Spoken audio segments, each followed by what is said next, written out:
राजस्थान की सीमा से लगे एक छोटे से गांव कालीबाड़ी में एक अजीब नियम था। सूरज ढलने के बाद कोई भी अपने घर का दरवाजा नहीं खोलता था, चाहे बाहर कोई कितना भी पुकारे। गांव वाले रात में दरवाजा नहीं खोलते थे। इस नियम के पीछे एक भयानक वजह थी। कहा जाता था कि हर अमावस्या की रात एक चुड़ैल गांव में घूमती थी। वो लोगों के घरों के दरवाजे खटखटाती थी और किसी परिचित की आवाज में मदद मांगती थी। राघव पढ़ा लिखा आदमी था। उसे भूत प्रेत की बातों पर बिल्कुल विश्वास नहीं था। एक शाम चौपाल पर सभी बैठे हुए थे। हवा में अजीब सी बेचैनी थी, क्योंकि अगले दिन अमावस्या आने वाली थी। सुन लो सब लोग, कल अमावस्या है। पिछले साल की तरह कोई भी रात में घर से बाहर नहीं निकलेगा, और अगर कोई दरवाजा खटखटाए तो भूल कर भी दरवाजा मत खोलना। सरपंच जी, ये 21वीं सदी है, आप आज भी लोगों को चुड़ैल की कहानियाँ सुनाकर डरा रहे हैं। राघव, मजाक मत कर। तू नया नहीं है इस गांव में। तू जानता है पिछले साल मोहन काका के साथ क्या हुआ था? उनकी मौत हार्ट अटैक से हुई थी। डॉक्टर ने यही कहा था। हार्ट अटैक क्यों हुआ था? क्योंकि रात को उन्होंने दरवाजा खोला था। राघव, हर चीज को किताबों से नहीं समझा जा सकता। तो क्या सच में कोई चुड़ैल दरवाजे खटखटाती है? हाँ, और वो इंसान की सबसे बड़ी कमजोरी का फायदा उठाती है। कौन सी कमजोरी? विश्वास। वो किसी अजनबी की आवाज में नहीं आती, वो उसी की आवाज में बुलाती है जिस पर तुम सबसे ज्यादा भरोसा करते हो। उस रात घर लौटते समय गोपाल उसके साथ था। गांव की गलियां सुनसान थी। भाई, मैं मजाक नहीं कर रहा। इस बार अमावस्या अलग लग रही है। तू भी बाबा की बातों में आ गया? मैंने खुद सुना है। क्या सुना है? 2 साल पहले मेरे घर के बाहर रात में मेरी माँ की आवाज आई थी।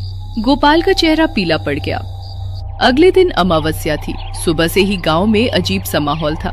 लोग जल्दी जल्दी काम निपटा रहे थे। जैसे ही शाम हुई, हर घर के दरवाजे बंद होने लगे।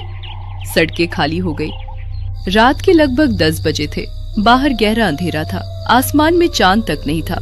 मीरा हल्का सा मुस्कुराई, लेकिन उसके चेहरे पर चिंता साफ दिखाई दे रही थी। रात के 11 बजे पूरा गांव गहरी खामोशी में डूब चुका था। तभी दरवाजे पर दस्तक हुई। दोनों चौंक गए। सुना तुमने वो आवाज सुनी? हाँ, मैंने भी सुनी। इतनी रात को कौन हो सकता है? शायद कोई राहगीर होगा। तभी बाहर से आवाज आई, राघव, राघव, दरवाजा खोलो, दरवाजा खोलो जल्दी। राघव के चेहरे का रंग उड़ गया। वो आवाज गोपाल की थी, बिल्कुल गोपाल जैसी। भाई, जल्दी दरवाजा खोल, मैं मुसीबत में हूँ। मीरा डर गई। दरवाजा मत खोलना राघव, गलती से भी दरवाजा मत खोलना। लेकिन अगर सच में गोपाल हुआ तो? तुम्हें याद है बाबा ने क्या कहा था? बाहर फिर आवाज आई, इस बार और ज्यादा बेचैन। राघव, जल्दी करो, कोई मेरा पीछा कर रहा है। राघव का दिल तेजी से धड़कने लगा। वो दरवाजे की तरफ बढ़ा, लेकिन तभी उसे हरिराम बाबा की बात याद आई। वो उसी की आवाज में बुलाती है जिस पर तुम सबसे ज्यादा भरोसा करते हो। राघव रुक गया। अगर तू गोपाल है तो बता, पिछले महीने हम दोनों किस मेले में गए थे? कुछ सेकंड तक सन्नाटा रहा, फिर बाहर से जवाब आया, सवाल पूछने का समय नहीं है, जल्दी दरवाजा खोल। मीरा का चेहरा सफेद पड़ गया। गोपाल होता तो जवाब देता। अचानक दरवाजे के नीचे की दरार से एक लंबी काली परछाई दिखाई दी। ऐसी परछाई जो किसी इंसान की नहीं लग रही थी। राघव तब पीछे हट गया।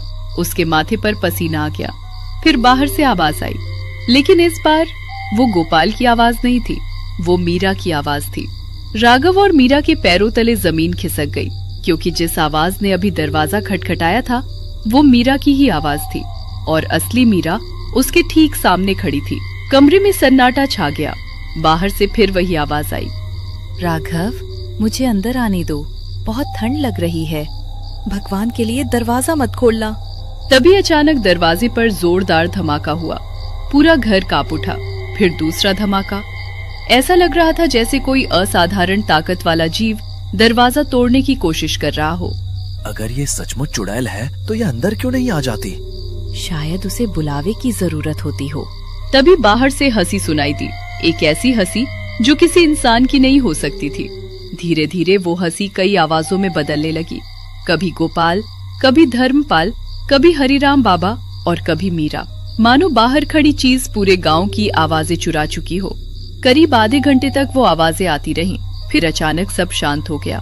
इतना शांत कि अपनी सांसों की आवाज भी सुनाई देने लगी। सुबह होने तक राघव और मीरा की आंख नहीं लगी। जैसे ही सूरज निकला, दोनों घर से बाहर निकले।